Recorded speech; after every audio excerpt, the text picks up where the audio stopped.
मंगल भवन अमंगल हारी द्रवहु सुदशरथ अजिर बिहारी मंगल भवन अमंगल हारी द्रवहु सुदशरथ अजिर बिहारी अब प्रभु कृपा करो मिहि भांति सब तजी भजन करऊं दिन राति।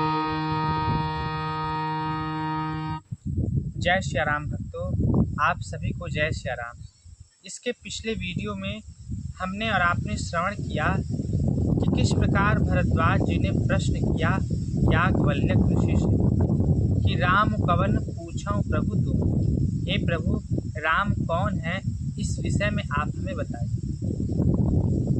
और उनके प्रश्न के उत्तर में याज्ञवल्क्य ऋषि ने पहले राम कथा की महिमा सुनाई और उसके पश्चात उन्होंने कहा कि जिस प्रकार आपने हमसे प्रश्न किया है उसी प्रकार एक बार माँ पार्वती जगत पिता महादेव से प्रश्न किए। अब इस कथा को याज्ञवल्क्य ऋषि महादेव जी के पास लाते हैं। एक बार त्रेता युग में महादेव कुंभज ऋषि के आश्रम पर गए। गोस्वामी जी कहते हैं, एक बार त्रेता युग माहि शंभु गए कुंभज ऋषि पाहि। एक बार त्रेता युग माहि शंभु गए कुंभज ऋषि पाहि। संग सती जग जननी भवानी पूजे ऋषि अखिलेश्वर जानी। एक बार त्रेता युग माहि शंभु गए कुंभज ऋषि पाहि। एक बार त्रेता युग में भगवान शंकर कुंभज ऋषि के आश्रम पर गए। ये कुंभज ऋषि कौन है? अगस्त्य ऋषि को कुंभज ऋषि कहा जाता है। क्यों कहा जाता है?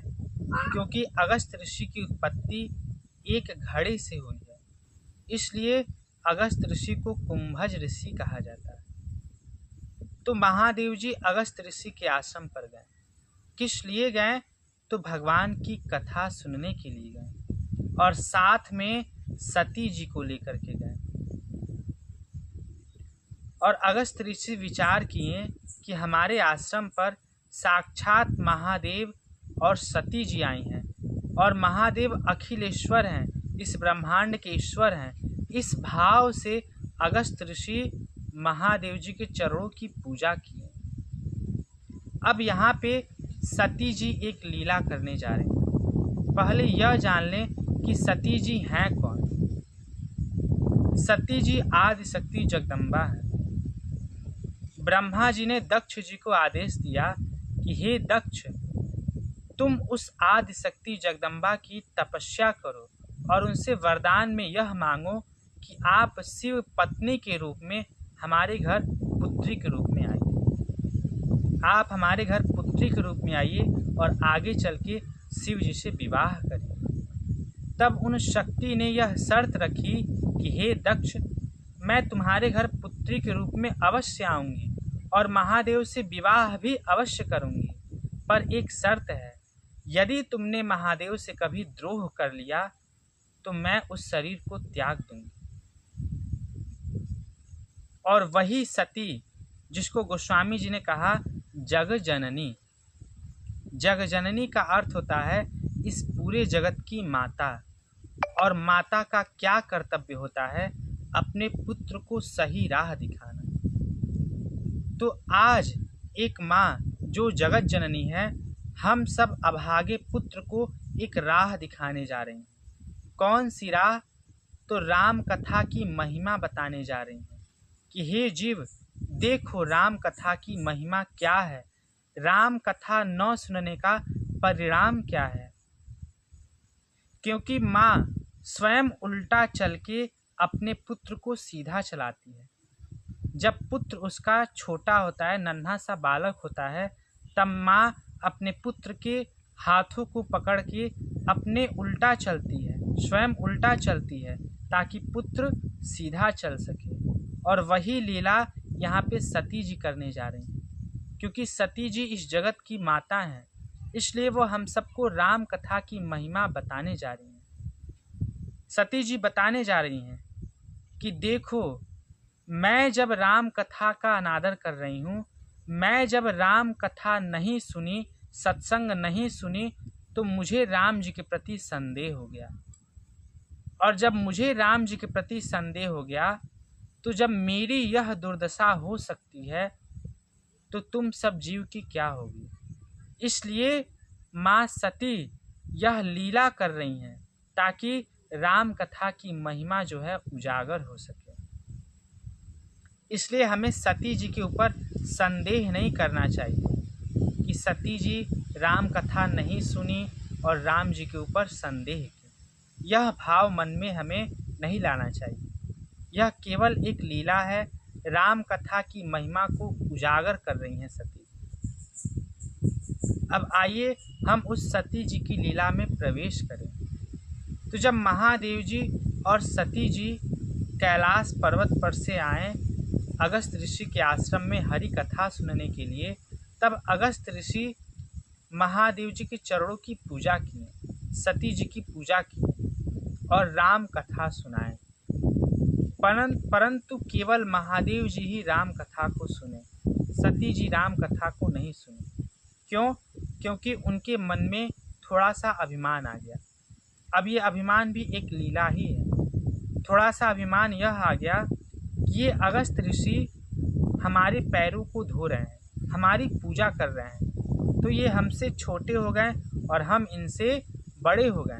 तो फिर जब हम इनसे बड़े हैं, ये हमसे छोटे हैं, तो फिर ये हमें कथा क्या सुनाएंगे। यह भाव, यह बात जब सती जी के मन में आ गया, तो उन्होंने कथा नहीं सुनी। अगस्त ऋषि ने कथा सुनाई, पर केवल महादेव जी ने सुना। सती जी उस कथा को नहीं सुनी। और कथा न सुनने का परिणाम क्या हुआ, अब आगे आप सुनिए। अगस्त ऋषि को गुरु दक्षिणा में महादेव जी राम जी की भक्ति प्रदान करते हैं और फिर अगस्त ऋषि से विदा मांग करके महादेव कैलाश पर्वत की ओर चलते हैं। गोस्वामी जी कर रहे हैं, मुनि सन विदा मांगे त्रिपुरारी, चले भवन संग दक्ष कुमारी। मुनि सन विदा मांगे त्रिपुरारी,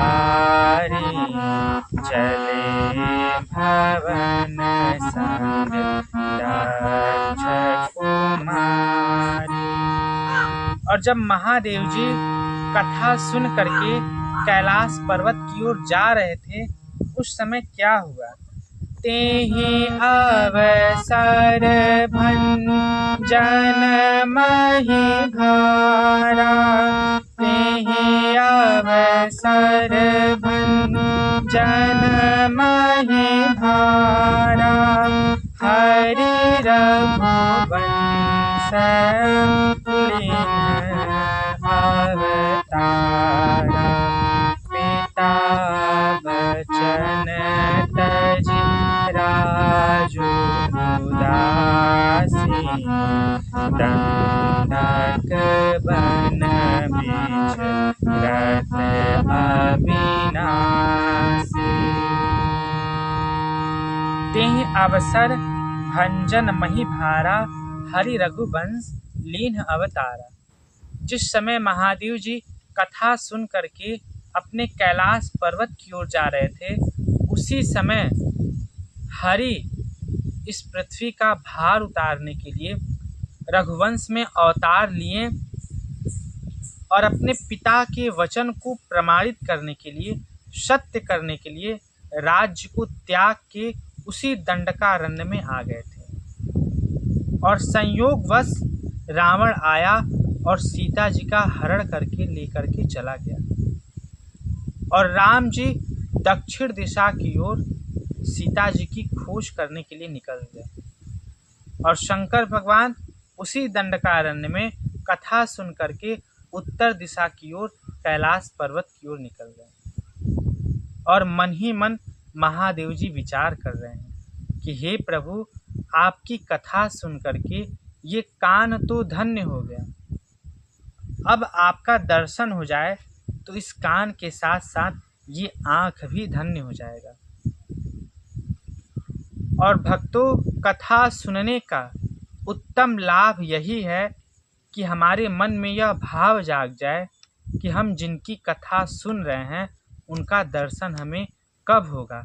जब ये भाव मन में आ जाए तभी समझिए कि हमें कथा सुनने का उत्तम लाभ, उत्तम परिणाम मिला है। एक बार एक महात्मा एक गांव में कथा सुनाने गए। श्रीमद् भागवत की कथा सुना रहे थे। 7 दिनों तक उन्होंने कथा सुनाई और 7 दिनों के पश्चात जब कथा पूर्ण हुई, विराम हुई, तब वह महात्मा अपने आश्रम को जाने लगे।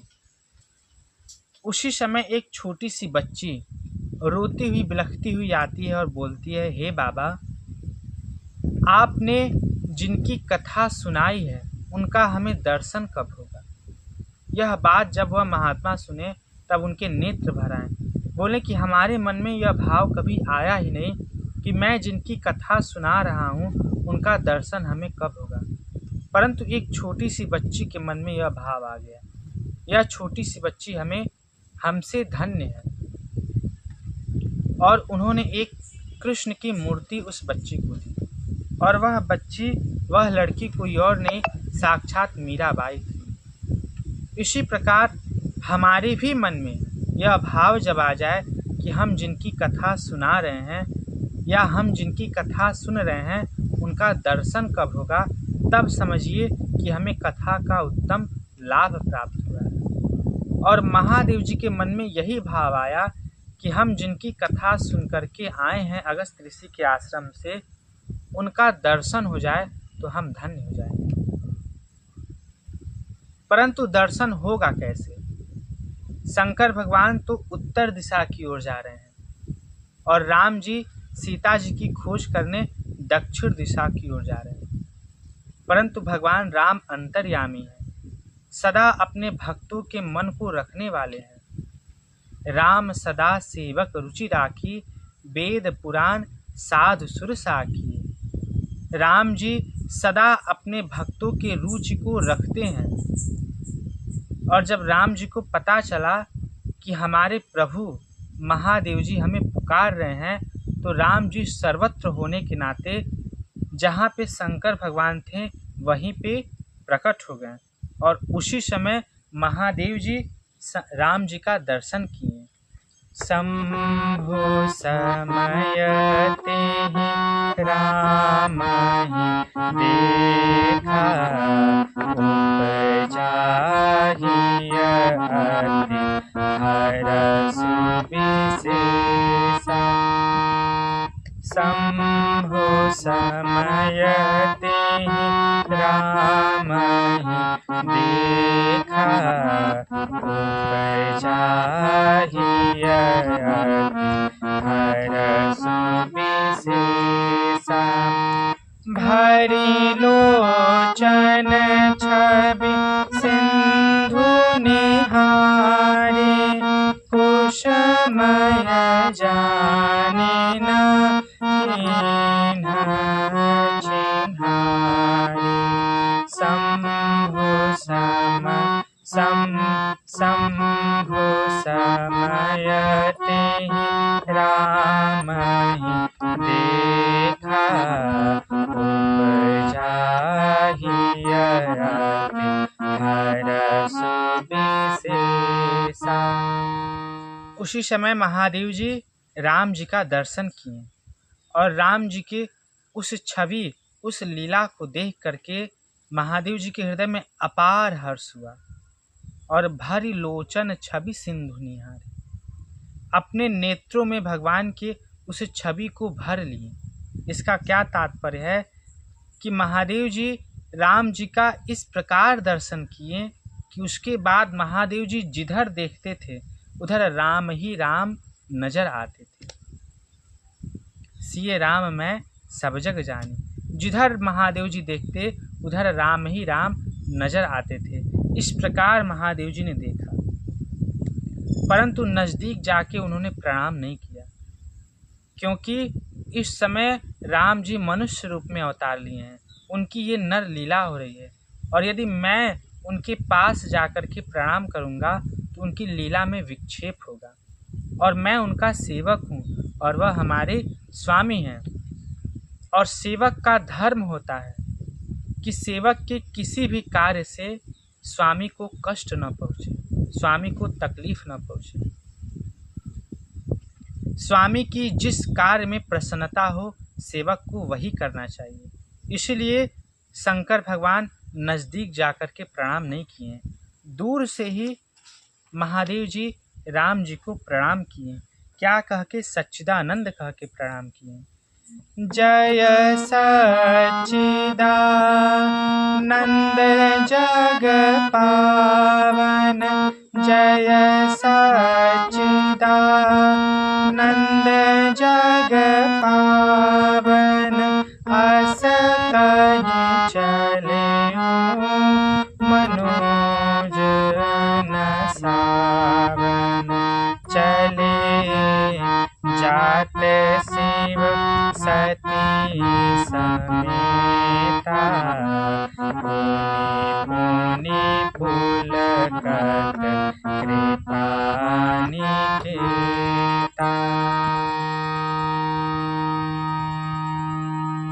इस प्रकार महादेव जी राम जी को सच्चिदानंद कह के प्रणाम किए और अपने कैलाश पर्वत की ओर चल दिए। बार बार राम जी के उस स्वरूप का ध्यान करके महादेव जी का शरीर पुलकित हो रहा था। इस दशा को देख करके सती जी को बड़ी संदेह हुआ। सती जी ने विचार किया कि महादेव जी को सभी लोग प्रणाम करते हैं, परंतु आज महादेव जी एक राजपुत्र, एक मनुष्य को क्यों प्रणाम किए, और वह भी सच्चिदानंद कह के प्रणाम किए। एक राजपुत्र, एक राजा का पुत्र, एक मनुष्य सच्चिदानंद कैसे हो सकता है? क्योंकि जो सच्चिदानंद होता है वह सर्वत्र व्याप्त होता है, कण कण में व्याप्त होता है और उसका चित्त हमेशा सदा सर्वदा आनंदमय होता है। यदि राम जी सच्चिदानंद होते, सर्वत्र व्याप्त होते, कण कण में विद्यमान होते, तो क्या उनको ये नहीं पता होता कि हमारी पत्नी कहाँ पर है? जब इन्हें ये ही नहीं पता है कि हमारी पत्नी कहाँ पर है, तो फिर ये सच्चिदानंद कैसे हो सकते हैं? और महादेव जी कभी झूठ बोल नहीं सकते। यह बात सती जी के मन में आई और अपार संदेह से सती जी का हृदय भर गया। महादेव जी से कुछ बोली नहीं, परंतु महादेव जी अंतर्यामी होने के कारण सब कुछ जान गए और सती जी को समझाएं कि हे देवी, आप राम जी के ऊपर संदेह न करिए, क्योंकि राम साधारण पुरुष नहीं है, वह सच्चिदानंद ही हैं, वह परम परमेश्वर ही हैं। मुनि जिसका ध्यान करते हैं, वेद जिसका नेति नेति कह के गान करते हैं, ऐसे परब्रह्म स्वरूप श्री राम इस समय मनुष्य रूप में अवतार लिए हैं। ये उनकी नर लीला है। वास्तव में न उनकी पत्नी कभी उनसे अलग हुई हैं और न उनकी पत्नी को कोई चुरा कर ले करके गया है। ये सब तो उनकी एक नर लीला है और इस लीला को देख करके आपको संदेह नहीं करना चाहिए। परंतु महादेव के समझाने पर से सती जी का संदेह गया नहीं। सती जी को राम जी के प्रति संदेह हुआ है क्यों? क्योंकि सती जी ने सत्संग नहीं किया, सत्संग का अनादर किया। जब सती जी के मन में संदेह हो सकता है, सती जी ये बताना चाहती हैं कि देखो मनुष्यों, जब मैं स्वयं महादेव की पत्नी होने के बाद हमारे भीतर संदेह हो सकता है। क्यों? राम कथा न सुनने से, भगवान की कथा न सुनने से, सत्संग न करने से जब मुझे भगवान के प्रति संदेह हो सकता है, तो हे जीव, तुम्हारे भीतर राम के प्रति, भगवान के प्रति संदेह हो जाए, इसमें कोई आश्चर्य की बात नहीं है।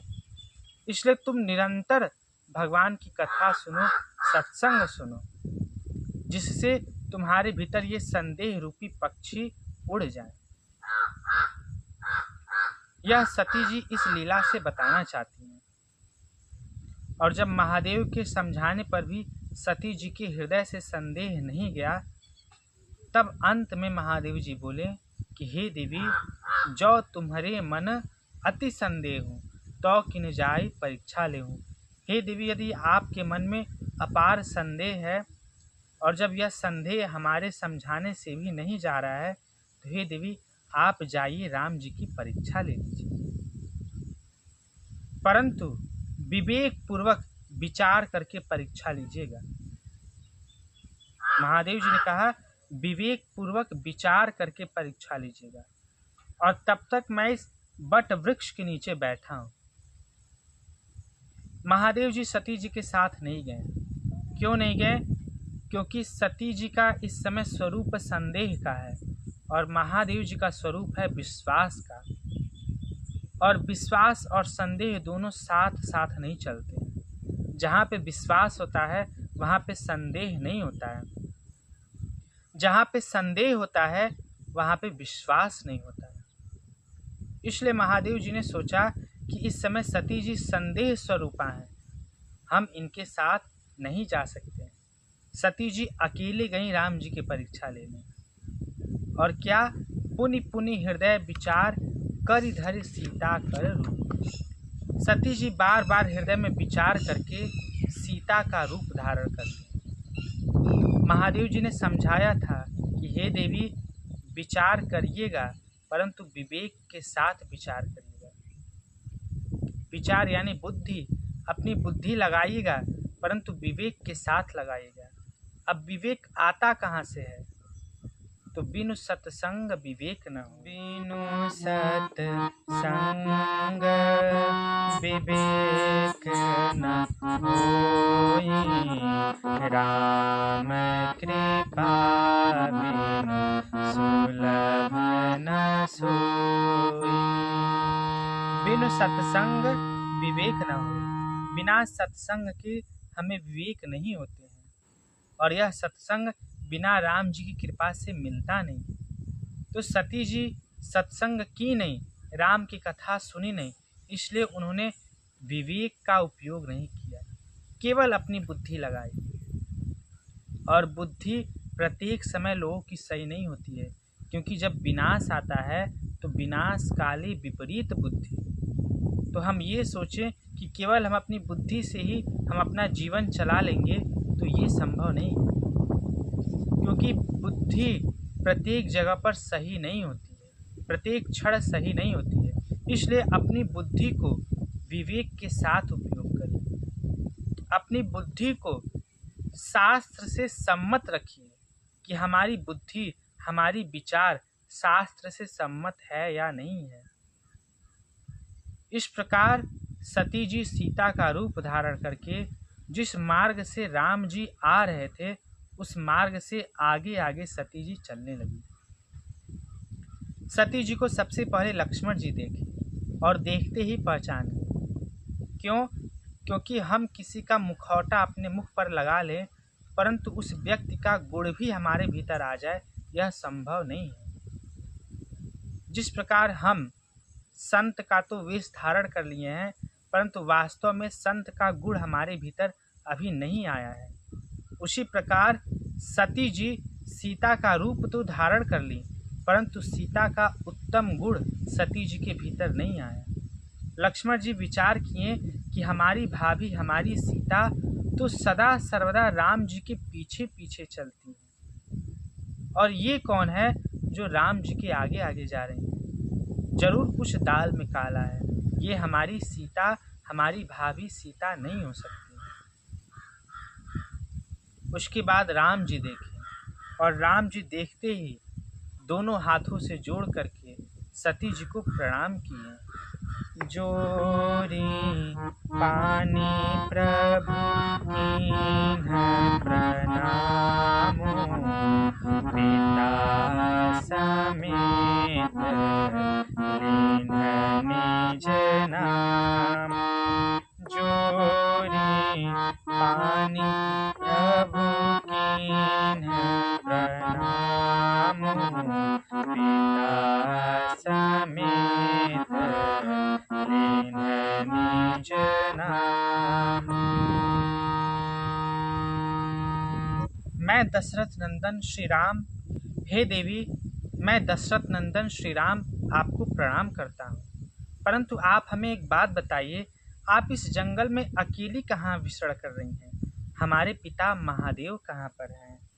कहे बहोरी कहाँ वृष के तू, विपिन अकेले गिरहि के हेतु। जोरी पानी प्रभु कीन्ह प्रणामो, पिता समेत लीन्ह निज नाम। राम जी बोले कि हे देवी, आप इस जंगल में अकेले विचरण मत करिए। देखो, मैंने अपनी पत्नी को अकेले छोड़ दिया तो उसको राक्षसों ने हरण कर लिया, इसलिए यह जंगल बड़ा घना है। आप इस जंगल में अकेले विचरण मत करिए। हमारे पिता महादेव कहाँ पर हैं? सती जी को बड़ी लज्जा आई, और वह कुछ न उत्तर देकर के सीधा महादेव जी के पास गई। और जब महादेव जी के पास आई तो महादेव जी पूछे कि हे देवी, लीन परीक्षा कवन विधि, कहूँ सत्य सब बात। हे सती, तुमने परीक्षा किस विधि से ली है? हमसे सत्य सत्य बात बताओ। आज की वाणी को यहीं पे विराम करते हैं, और अगले वीडियो में जानेंगे कि सती जी ने क्या महादेव जी से कहा, सती जी ने क्या उत्तर दिया। आज की वाणी को यहीं पे विराम करते हैं। आइए कुछ देर भगवान के नाम का कीर्तन करें।